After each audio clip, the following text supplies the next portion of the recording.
Mr. Moore, would you go ahead and call the roll? Sure will. Carl Smith, going to show up on virtual. Okay. Daniel Gray, Ava Coleman, not here yet. Jim Moore here. Ron McDaniel. Present. Dina Tony. She's not here. Lauren Martin. Here. Laura Walker. 1, 2, 3, 4, 5. Here. Coleman is being called, but she's on her way to. Okay, Ava's coming. Okay, so we'll have 6. It's not on our agenda, but let's go ahead and stand. We'll say observe a moment of silence followed by the pledge.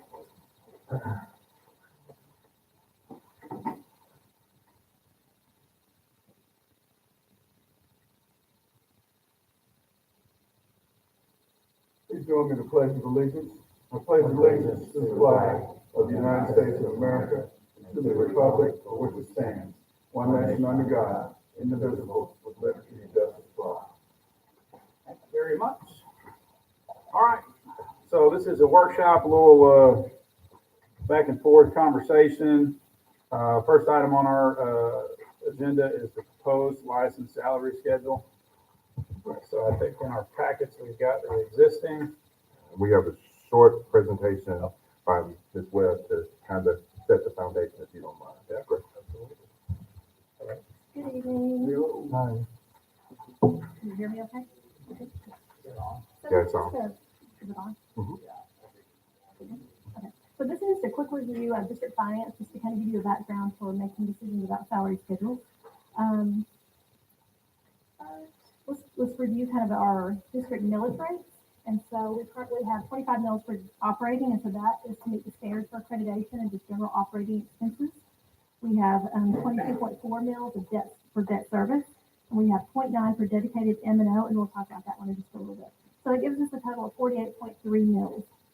As you know, every district is different, and so is their assessed value. So what that generates in every district is different. In Jacksonville, your maintenance and operation is funded by what's called foundation funding. So every year the legislature meets and they decide on that amount per student based on your last year's 3-quarter average. And so for this year, that amount was $7,413. In Jacksonville, we only raised 38% of that through property taxes. And so the rest is supplemented by the state. So you'll see this past year or this year, we will generate $10,949,024 in property taxes, and the state will supplement that. Next slide. And so each year the legislature votes, and so they've already voted this past legislative session to increase that foundation funding for the next biennium. So you can see those amounts there. So we are getting a small increase for next year, which is $205, and the following year $153 per student. And so it's always based on the previous year 3-quarter enrollment, average enrollment. And so this year, I think our average enrollment was just under 4,000, about 3,800.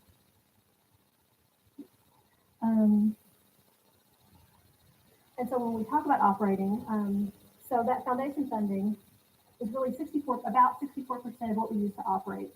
So, but that is used to meet the standards for accreditation and all operating expenses. So we also use some supplemental funds, like federal funding and state categoricals, we have ESA, PD funds, and all those are supplemental, so they're not required. PD is required.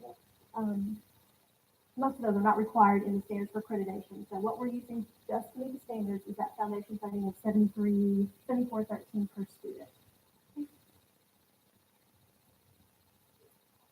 In Jacksonville, each district can choose how they use those. There are some, in the past, there have been minimum salary schedules. We know that those have changed drastically in the last year. So in Jacksonville, we are projected to spend about $24,134,483 on salaries. We do get some additional funding that's called teacher salary equalization funding, and so that totals about $710,000. And so that means we're using about 82%, that's a key number, 82% of our foundation funding for salaries. So right now that already doesn't leave very much to make decisions about. So we want to keep that. The ideal, there's no law or rule, but the ideal amount or percentage to keep that at is anywhere from 78 to 82%. So we're really at the top of where we need to be for salaries. Just an estimate here, we'll use about 11% for maintenance, 5% for transportation, and so it's really small what we can make decisions about because even though we're not required to provide transportation, every district does, and you can't not pay for maintenance and operations. So it's very small, but we can really allocate for ourselves. The next slide. So we also have 22.4 debt service bills.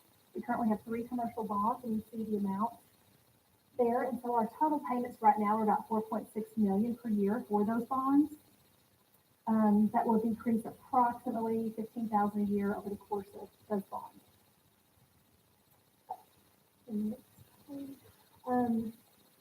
So we talked about property taxes earlier. So we know that we don't collect 100% of our property taxes. So our average collection rate is around 92.5%, 93%. So for foundation funding, if we don't collect our 25, if we don't get to that amount, if we don't get to that amount, raise 98% of our property taxes, the state supplements that. They don't do that for debt service or for any additional millage rates that you may have, like our dedicated M&O. So whatever you collect is what you get. There's no guaranteed amount. That was not the case years ago for maintenance and or for M&O. If you collected 88%, that's what you had to work with. You were not guaranteed any particular amount. So today's education funding is much better in that we can, plan a budget because we know exactly how much we're going to have for that maintenance and operations.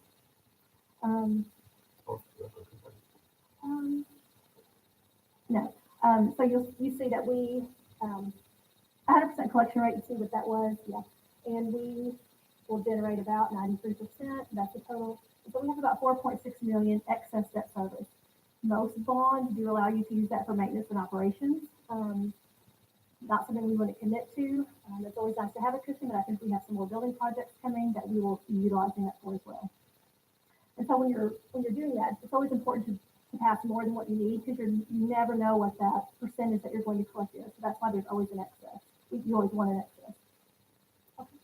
The last one, we do have a 0.9 mil for dedicated M&O, and ours is dedicated to technology. Districts have dedicated M&O mills for different things. So on average, we collect about 372,000 that we can spend on technology. That was a really fast rundown. Any questions about the basic financial structure? So the 82%, was that based on the current salary schedule that we had for going into next year that we had passed, or was that on This year's salary schedule. Okay. So I think the one we have for consideration that we passed last time with the 50,000 as the base minimum, and 50,000 all the way to step 13. So the, I have one more slide. Ahead of you. So this is the $50,000 base with the increments for all 4 years and 4 degrees. And so the total increase from our original increase that we passed was 2.7 million. Currently, we are projected to get 1.5 million from LEARNS Act funding, which is a little concerning because we don't know the details about how that's coming, how long will it be coming. Just have lots of questions surrounding that. Also, we will still continue to receive equalization funding for around 710,000. I would have concerns about right now. They're going to give both of those to us. I believe that's still the case. Will they at any point say, well, that equalization funding is going to be part of the LEARNS Act funding? How is that going to work? So lots of questions. But overall, after we take those two out, there'll be an increase with the 50,000 and then increases for each step at 414,000. But again, lots of concerns about how that funding from the state will work and is it guaranteed for how long? But that, I mean, we're on that same boat with everybody else in the state, correct? Right. Yeah. So the question I had, so the 414, 558, that's the increase to, so where does that put us at, like 82.3% or? So we'll be in the right range. Yeah. We've got several positions that we've added, and so once we get those figures about how much we will have in additional funding, we did have an increase in 3/4 ADM. So we also, an unknown factor is how many students will go somewhere else for school choice. There's just lots of unknowns there that we're not 100% positive about. One option with this, if we have additional funds, is to do bonuses during the year because we're not committed to that until we kind of know how all those moving pieces work. But we won't be too far off that range of 80 to 82%. and one of the things that we discussed And Mrs. Webb, you remind me of, if this is not correct, the 2,000 for everyone above 48,000 for license, is that in that number? That is, And so one of the things that we discussed, because we did not know how long we would receive the funds for the 2,000 to fund the $2,000 stipend, that we would continue to provide that as a stipend on the front end and not incorporate it in the salary schedule or the individual licensed personnel member salary schedule, but contract, I should say, but they would get it on the front end, the $2,000. And so that as long as we receive the funds, we could disperse it to them. And so before you, one of the things that I've asked, one of the things I've asked Ms. Webb, and she's been working on it since I think the rumblings of the Learns Act. So you have 3 salary schedules in front of you. Number 1 is what you all voted on earlier this year. That was with the 2.5%. And number 2 is the safe salary schedule because it only applies to the money that we would receive from the state. But of course, we met with our licensed personnel policy committee members and heard from other teachers throughout the district. And rightly so, there were a lot of concerns about not having steps on the second version. And so version 3 is what we're proposing to you because this is the one that will align with what Ms. Webb just explained to you. And so the district would incur the additional fee out of operating, but we would be able to provide those additional steps and ranges as for licensed personnel who have advanced degrees, but then also who have been here in the teaching profession for more than 1 year. So they will, their tenure or experience will be acknowledged as well as their education experience. And so that's what we have for you. Questions, comments? So our current salary before the Learns Act was in place, we had steps of a little over $572 per step. So if we were to keep that same step and started at 50, how much money would that be? I'd have to calculate that. The reason that we changed that was because it I don't mean was, to scare you or anything. I'm just asking, I'm just curious. I can do that tonight and send it to you tomorrow if you'd like. Okay. At the very bottom, or just any of those numbers that you compare, we didn't want anyone to lose money based on where they were on that original salary schedule. And so in order to do that, those are the increases on the final salary schedule that we came up with to do that in order to start at 50 and do increases all the way down.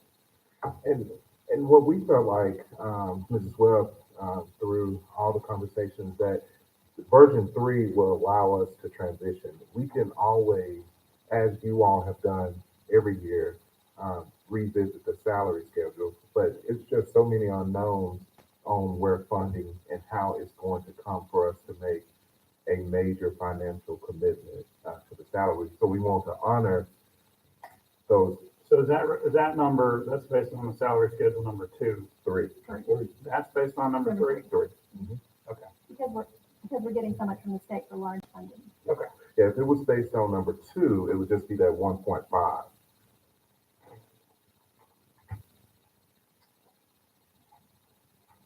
Any other questions?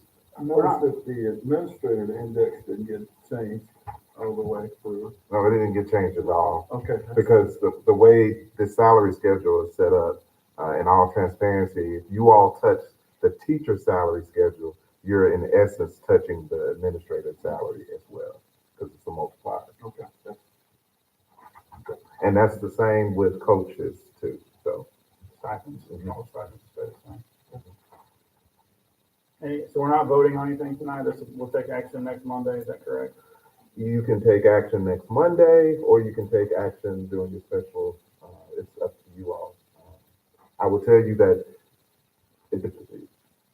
the timeline depends on when we issue contracts for next year. We do have Ms. Fuller here, who's the chair of the licensed PPC. If you would like to ask her questions about this and the other policy questions that's coming up. If you want her input. Do we want input from Ms. Fulmer? Is this about license or classified? Tammy, do you have anything you want to say? No, not in addition, just Dr. Owen commented that number 3 is where teachers really wanted to see some steps increase, they felt. Sure. No, I get it. Trying to choose. I think that's, I agree completely. It's just, it's hard to come in to a new position and make the same amount for 13 years. I know it's not what we're used to, but I think it's better than leaving it the way, at 50 all the way down. I think that's about all we can do right now until we know more, and we can adjust as we go if we need to. Yeah, and that's what I've been explaining to teachers, that this is just all of these salary schedules just for us to get through the transition, and then we can have more time to look at where we are financially and continue to make that commitment to increase. But we do have to always remember we're building 2 buildings right now. So So what about classified? classified will still get the $2 increase that you all voted on earlier this semester. So they're still going to get an increase, but there was nothing in the Learns Act that supported a raise or a change in salary for classified. Yes, sir. All right, are we ready to go to the due process? Item number 2. We good on this? So if I can get some marching orders, do you all want any changes to this one or to the salary schedule before the next night? Go ahead and do it tonight. Yeah, we can talk about it at The the, special. when we start the special meeting. We can suspend the rules and add that to the agenda if we want, or we can wait till Monday, whatever you want to do. I don't care. Would they need to know tonight I would tell you, it would help us, help to get Mrs. Logan and Mrs. Webb, because we could start on contracts Okay. for next year. We can suspend the rules and add that, or however we need to do that. And I will also to add to this item, 3.1 policy, that changes the underline.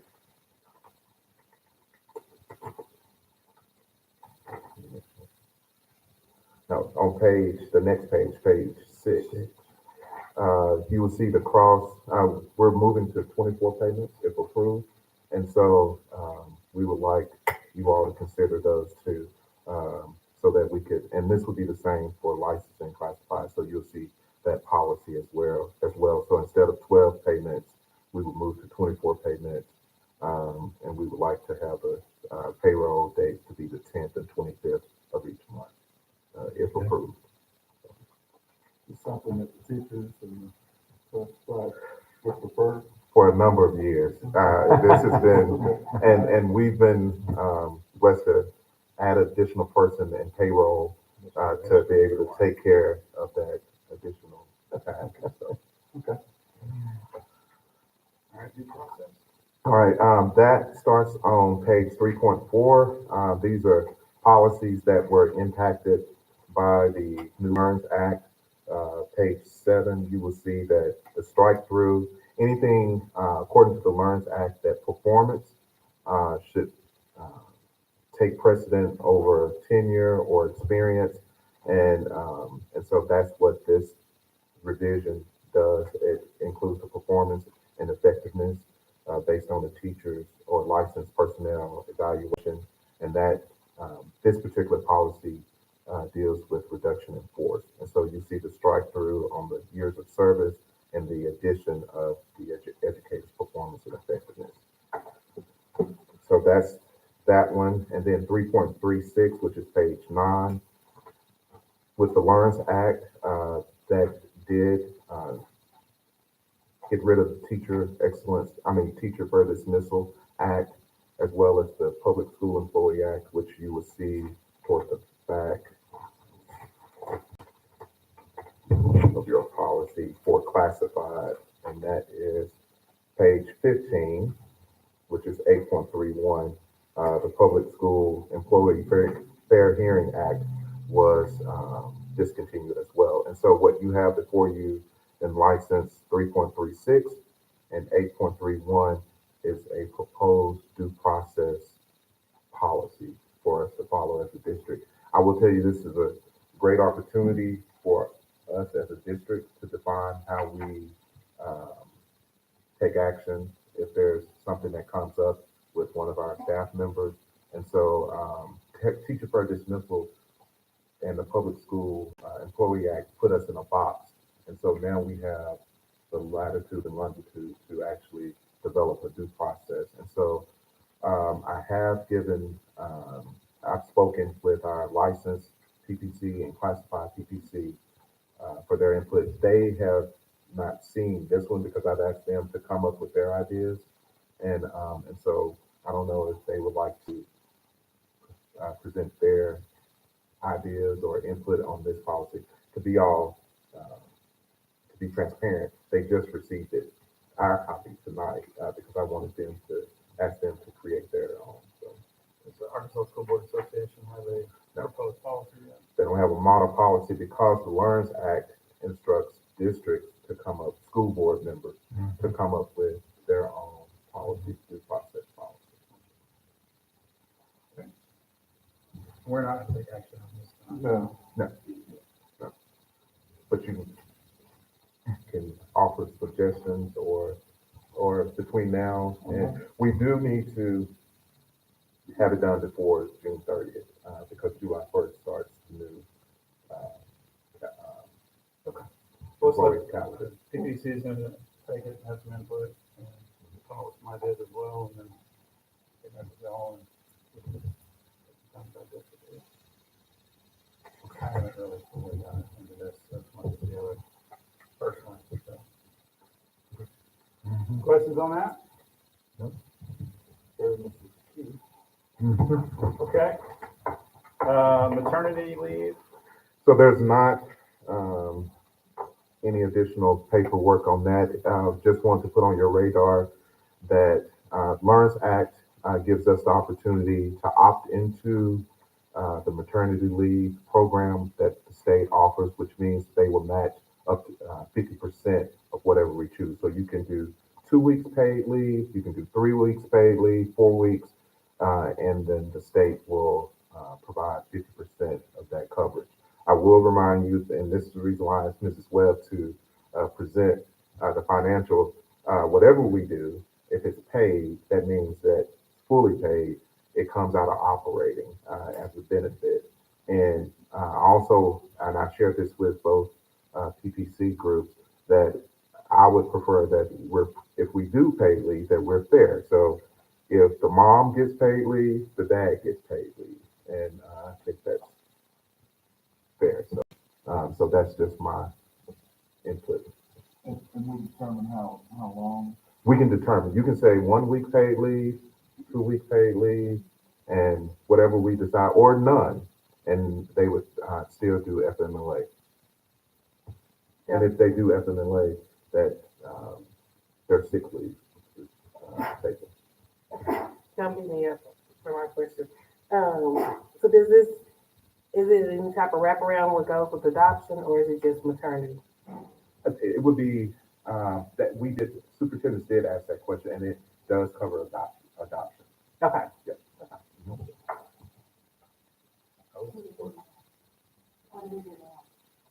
It's FMLA, which comes, it's just out of their sick leave, correct? Yeah.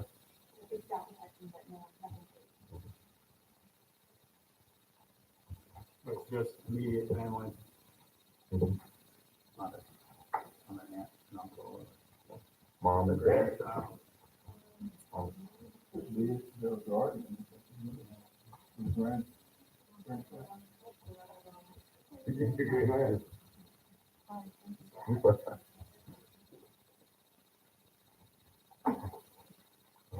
So it's just for immediate families? Yes, for mom, the parent, mom or dad. They And or could that. be, in these days, they could be grandparents. Or, Not but right it's not, you're not now. gonna get off paid leave for grandchild. Okay, I mean, Unless they're adopted, then it would fall under adoption. yeah, well, That's why I'm trying to clarify. yeah, that's what I'm saying. I think that whatever we do, it just needs to be spelled out like maternal, mother, paternal, father, like, it needs to be very clear. Because we have all these special situations and circumstances and people. Kind of like the dress code. And I will say this is not something that you all have to make a decision on this year. I mean, we can review it and wait on the rules. There should be some rules that are being promulgated, and then the board can decide next year. I mean, you have some I like flexibility. the idea of some time off. I don't know if that's, what were the options, 1, 2, 4? Yeah, up to 12 weeks. You know, I don't know about that. And that's your, yeah, I have an office there, so we might know stuff, my children, my wife. So I think it's something to be on. Love your office. Where you get sorted, so you're gonna have teachers, if you do 12 weeks, this is my team, but if you do 12 weeks, it's hard enough to get along some stuff, and you need to fill on the spot when teachers out on the same week as it is now. If our school is better and wider and you can fill that spot, and so you're gonna have potentially 12 weeks, that takes a teacher out for an entire semester. We only have 18 weeks in a semester, so thank you. But it seems like there's some insurance options too, as far as, Yes, so all contracted employees can sign up for short-term and long-term disability, so short-term disability would apply, but you do have to pay into that benefit.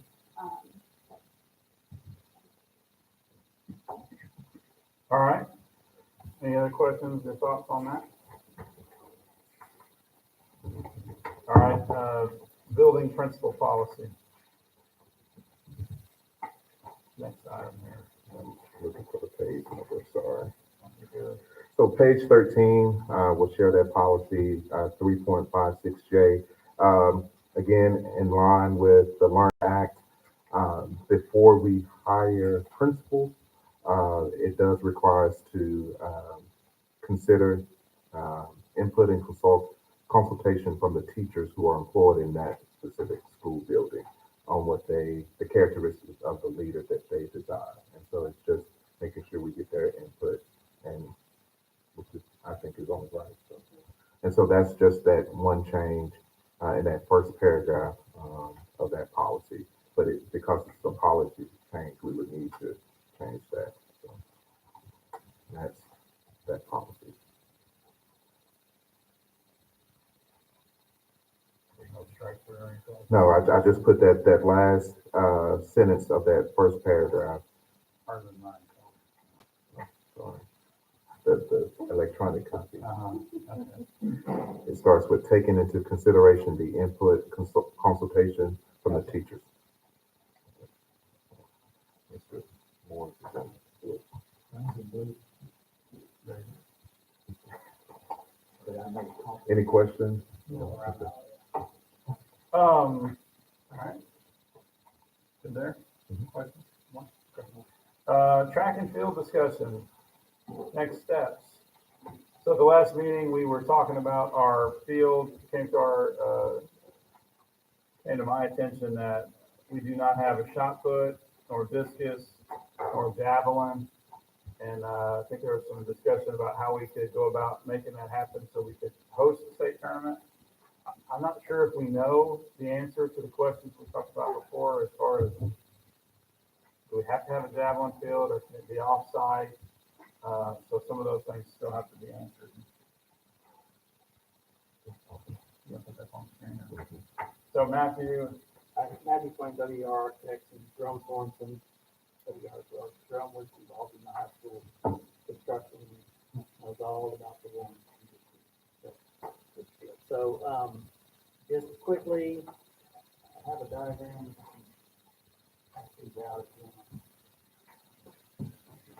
end. Thank you, sir.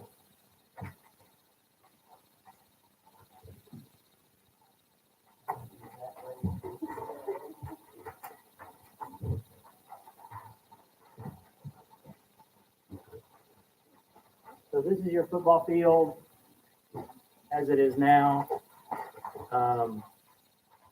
I've outlined some potential spots to put a shot put area around the field. So we could potentially get those. We'd have to look at the fine grading and how we actually treat those areas, but there's enough room in those spots to put shot put. Discus, there's really not enough room other than on the field to do that. So that gets into some warranty issues with the field. The original field was designed with a different type of turf, which would have allowed the synthetic shot and synthetic discus and the rubber tip javelin to be used on the field. During the bidding and construction process, that was the value engineered to save some money with different type of turf. The warranty for the new turf is a confusing statement. They essentially say, we'll warranty the turf, but if there's any damage, we won't fix it. That's what it says. So, that information was brought to our attention further on after the field was installed, that they wouldn't allow the shot. But you can see that they've installed the shot and the discus thing at the field, so they're there. So apparently that came to a warranty. So Do that's you sort know of how where- long the warranty on the existing field is? The warranty is 8 years, started October the 24th of 2019. So 8 years from that date. This is done. And it's, okay. So you have, that's a warranty for the turf itself. There's a pad underneath the turf that's warranty for 25 years. So that's, Is the pad affected in the warranty if they throw the biscuit from the javelin on? it's unclear. Because they warranted the system, right? So the pad itself is warranted to not degrade for 25 years. So, But the original spec turf and pad were, we could have done what we want to do. you could have done some, Was the pad value engineered as well? the pad is the same pad, but the system underneath the pad, which was going to be a concrete system, is now a rock system. And that's where it starts to get into the question of whether or not the weight that's been hitting that messes with that rock system underneath or not. Or if it potentially tears the turf itself. There aren't good answers for that. I wish there were.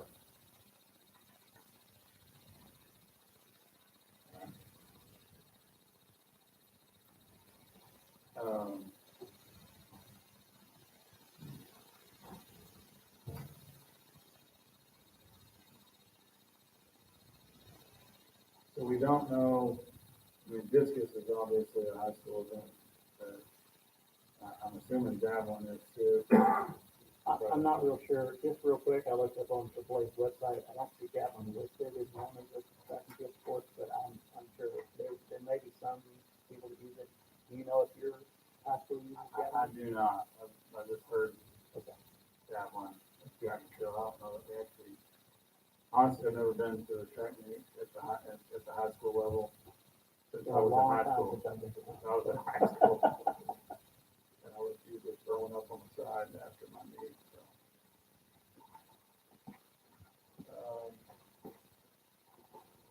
So I think for us, the questions would be, what is required for your division to put on a tournament? How many shots are required? How many districts are required? Can you do all the field events on one track? It's good to have an additional track.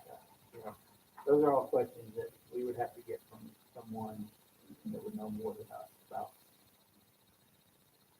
So, okay, I agree. Can you get with, Coach Higginbotham and AAA and answer some of those questions if there is a javelin. If there's no javelin, if we're just talking about discus, then, are we willing to take the risk on the warranty?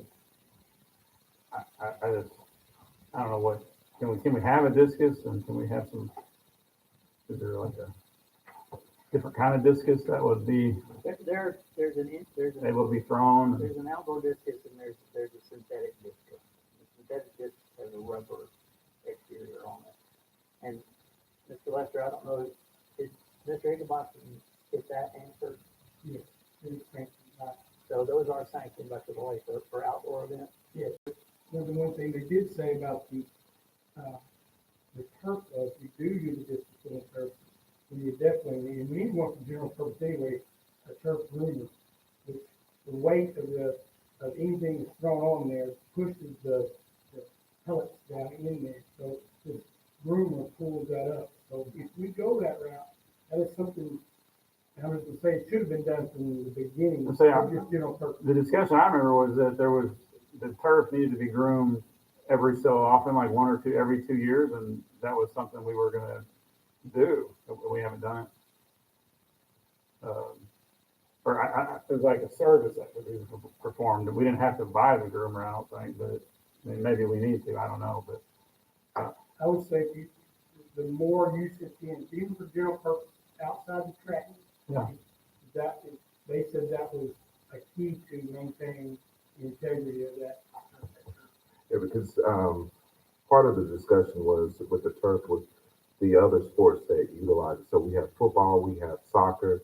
So because of that, we have to make sure that the turf remains in playing condition, safe condition, because some of that could be removed throughout those events, the fall semester with football or spring semester with soccer.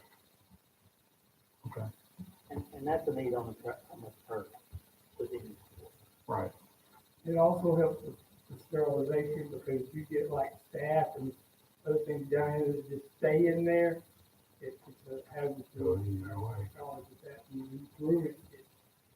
Well, so we need, let's, we don't know what we don't know, so what do we need to be doing to take care of our field?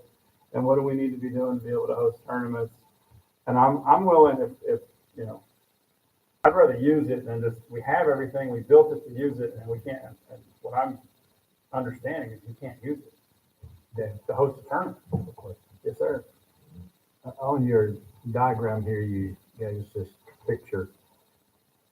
I see some other areas on here. It looks like previously it showed as a discus throwing area. Where are you talking about? Down here at the end by the air conditioning. Oh, this Tower? right here? Yeah, This is one of the potential shot put locations. shot put. Yeah, these four, this 1, 2, and there's 2 at the other end are the potential shot put locations we could add that aren't on the field. So. But if we're throwing discus on the field, if we haven't thrown a discus on the field, there's already a discus and a shot put spot on the field originally for throwing it. However, yeah. From the research I've done, it does appear that the shot does more damage Shot put does more damage. because it's up and straight down, whereas the discus is thrown and it's more of a. Sure, makes sense. So part of this,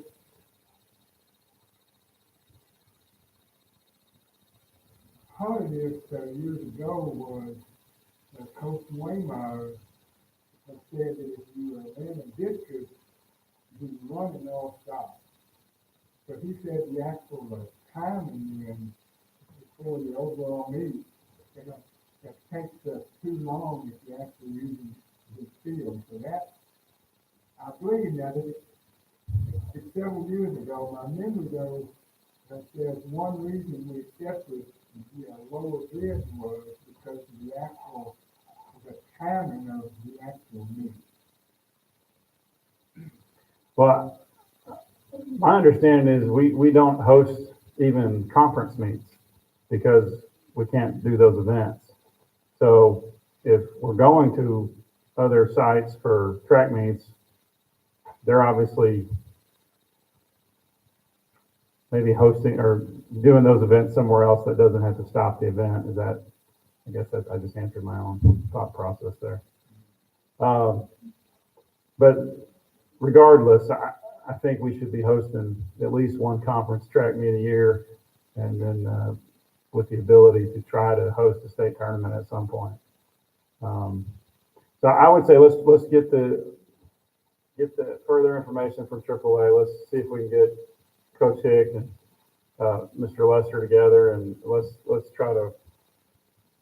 Is offsite a possibility? Does javelin even exist in the high school level? Some of those things, and let's just talk about it next week if possible. No, I don't want it offside either. I'm just saying, but if that is an option and you have to throw the javelin, and I could see the javelin doing the most damage. Okay. It's just on the college Olympic level. Probably too dangerous for high school. I agree. And then could we have a cost estimate to the proposed shot put sites? Yeah, we had a cost estimate back in 2019, 2020 for this site right here. And that was around $20,000 just for that one. Okay. So, yeah, in 2020. Let's keep that price. I wish we could keep that price. Come on, work for that. I think if we can have some of those options, and then maybe a discus, and I don't know if there's any other information we can have on the turf.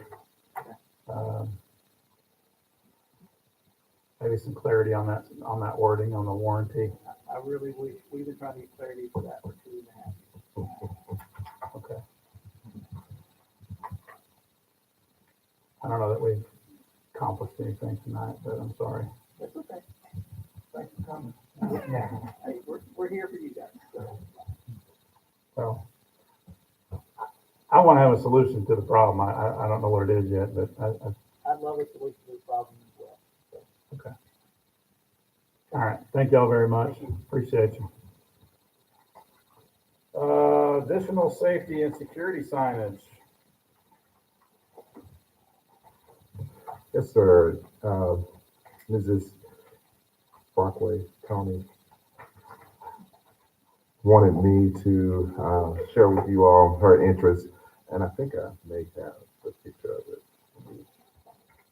But a signage that says, "Attention, please be aware that the staff members at Jacksonville North Pulaski School District are armed and may use whatever force is necessary to protect our students and staff." We'll put that on the sign. Yes, yes, sir. Here's your sign.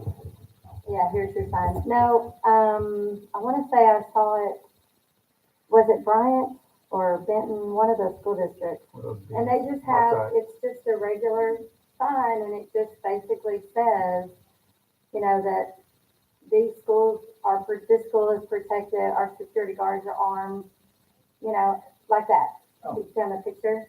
But if there's just something that we could get put out there, just as an extra safety measure to let people know that our security guards are armed and they're going to do what they have to do to protect. So. I see our director of security is here this evening. Sir, do you have any opinions or anything? You should have hid if you didn't want to. We've been very open about what we do. I mean, we haven't hidden it from anyone. We've advertised it. Matter of fact, we've been on TV. But I do see the other side of it, where you get a nut, somebody that's not stable, where they could take it as maybe a challenge. So I do see both sides of it. I do not have a problem with everyone knowing. I just don't know how much, how far do we want to go with everyone knowing. Well, and this sign is different than security. That's a little more bravado. I don't mean to disrespect any other school district. I I just think, I mean, I'm a concealed carry guy. When I conceal carry, I don't want people knowing I got carry.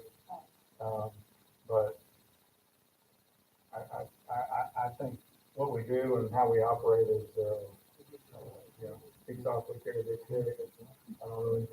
I think throwing a sign out there might be, I think some parents might not appreciate it as well. What if, I mean, obviously, we don't need that many words, but is there something that we could put, like, on the front door, just one sign on the front door? I don't know, I know obviously when people come in, they're gonna see our security guards and that they're armed, but I don't know, that's just my thought. Either way is okay, because I know you guys are doing a great job, but Well, I appreciate that, and, you know, as far as, our CSSOs, they don't, you know, they have no opinion, you know, they come to work through the job, and they don't really care what, other with them. Like I said, you may, sometimes, I guess I think my concern would be is, if you have somebody that's not stable, and they say, okay, these guys, oh, really, they want to gunfight, you know? So, I mean, that, you know, who knows what an individual thinking, that would come into their play, you know, I don't know. I see what you're saying down the front, maybe something on the front door, you know, not out on the street, maybe that would, you know, be a deterrent. You know, knowing, hey, if I walk, you know, if there are armed, at least we are notifying someone if they walk in the building that we do have armed individuals in the building. I guess we could look at it like that. If we do put something on the front door, instead of out in the Security street. of our students and staff is Let me ask a question. Since we got, what's it, open carry now, can someone walk into the school with a, that is one of the limitations on the Schools is limited to not, bringing collectibles. churches and federal buildings and stuff of that nature? The same way schools is like an airport or a federal building, you cannot bring a collectible to school.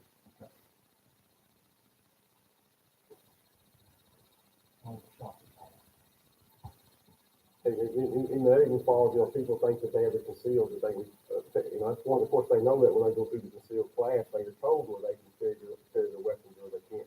But people are still under this illusion that they can still carry their weapon wherever they want to go, even though they have a concealed permit. When somebody walks in the school with even with a concealed permit, they're gonna get arrested if we find it. You don't have to have a concealed carry anymore. No, you don't. You're right. State law now, the way state law reads, concealed actually useless. I mean, because it's open carry, you can carry it anywhere you want to go, unless it's posted. Unless it's posted, you cannot carry. This is reciprocity is the only reason you would need a concealed carry card for different states. Off on tangent there, but, all right. Let's think about it, talk about it more later on, but, that's fine, I just wanted to find out. thank you. All right, next item I have for the work session is adjournment. Is there anything we want to revisit on any of those items before we adjourn the work session? We'll call to order the special session here shortly. Do we need to, go over the things that we're comfortable with now, or do you want to do it separate? I think well, we will have to, if we're going to vote on anything, it's got to be in the special session, but the salary schedule, are we all comfortable with moving forward on the recommended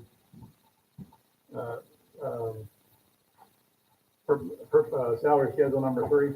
Would y'all be ready to vote on that? And then Coach Higg just texted and said the javelin is not a high school, just shot and discus. So that's good. I'd say let's, we can have some cost estimates on the shot put, and then I think the discus is gonna be we're gonna have to do it on the field, and if it can be done offside. Maybe. This can have a much more of an impact than like, you know, how a football player didn't. Good point. Yeah. We're just gonna have to assume the risk, I think. And play.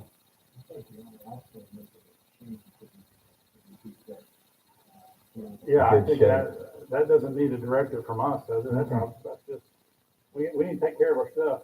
That's right. So. Is that $1 million machine or?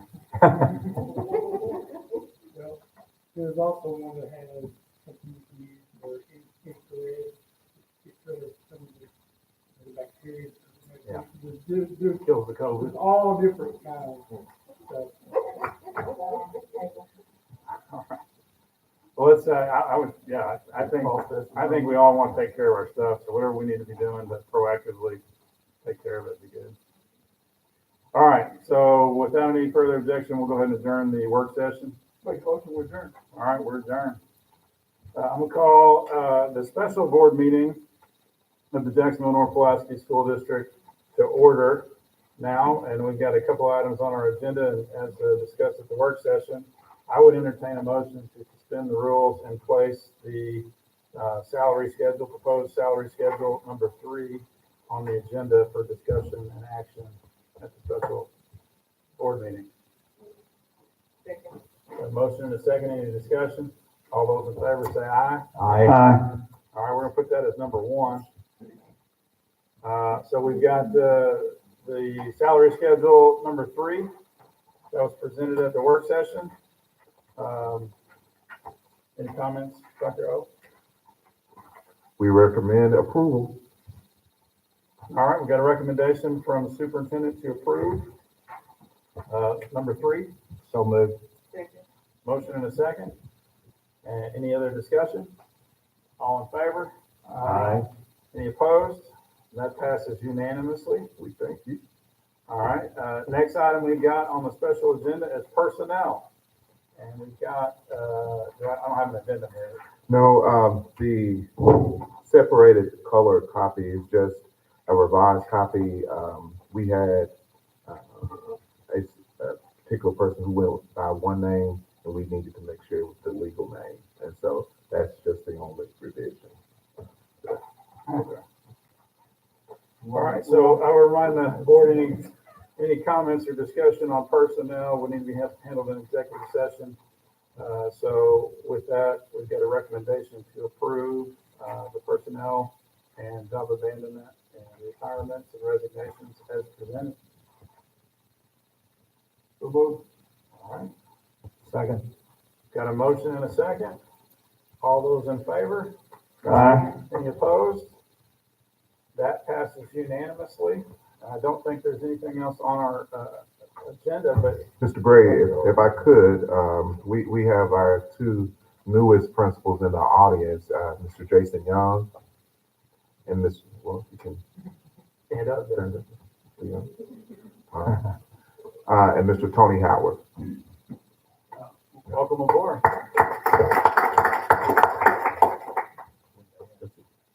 Mr. Young will be at Bobby Lester, and Mr. Howard will be at Jacksonville Elementary School,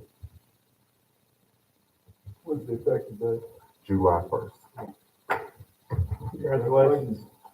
All right, next item I have on our agenda is adjournment. I make a motion to adjourn. All right, we are adjourned. Thank y'all very much.